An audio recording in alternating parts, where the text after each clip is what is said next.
ज्योतिरादित्य सिंधिया को बीजेपी में शामिल हुए 1 साल हो चुका है। सिंधिया बीजेपी के पुराने नेताओं से अपने संबंध सुधारने की कोशिश कर रहे हैं। वहीं कांग्रेस में उनके साथ रहे नेता लगातार उन पर तंज कस रहे हैं। कांग्रेस सांसद और मध्य प्रदेश के पूर्व सीएम दिग्विजय सिंह ने सिंधिया को लेकर बड़ा दावा किया है। तो क्या कहा है दिग्विजय सिंह ने, देखिए ये रिपोर्ट। ज्योतिरादित्य सिंधिया जब तक कांग्रेस में रहे तो उन्हें कई मौकों पर पार्टी के ही नेता दिग्विजय सिंह के विरोध का सामना करना पड़ा।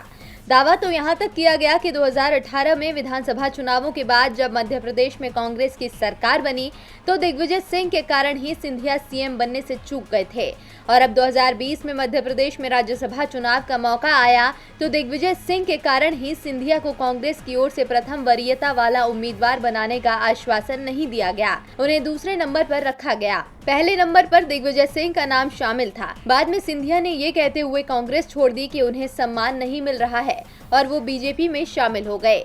सिंधिया को 1 साल हो चुका है बीजेपी में शामिल हुए। वो राज्यसभा सदस्य तो बन गए हैं लेकिन मंत्री पद उन्हें अभी तक नहीं मिला है। इसे लेकर दिग्विजय सिंह ने कहा कि सिंधिया जब तक कांग्रेस में थे तब उन्हें पूरा सम्मान मिलता था।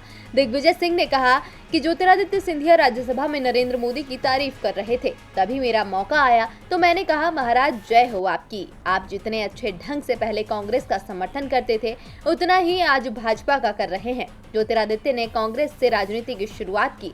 कई साल वो कांग्रेस में रहे, कांग्रेस में वो महाराज थे और महाराज ही रहे। हमने उन्हें महाराज ही बनाए रखा। अब वो महाराज बीजेपी में चले गए और 1 साल में महाराज से भाई साहब बन गए हैं। बीजेपी ने महाराज को भी भाई साहब बना दिया है।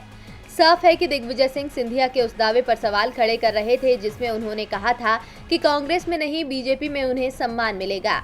दिग्विजय सिंह का इशारा साफ था कि सिंधिया को बीजेपी में सम्मान तो नहीं मिला, उल्टा उनकी बेइज्जती जरूर हो रही है, जबकि सिंधिया के कारण ही मध्य प्रदेश में बीजेपी सत्ता में आई है। लाइव की रिपोर्ट।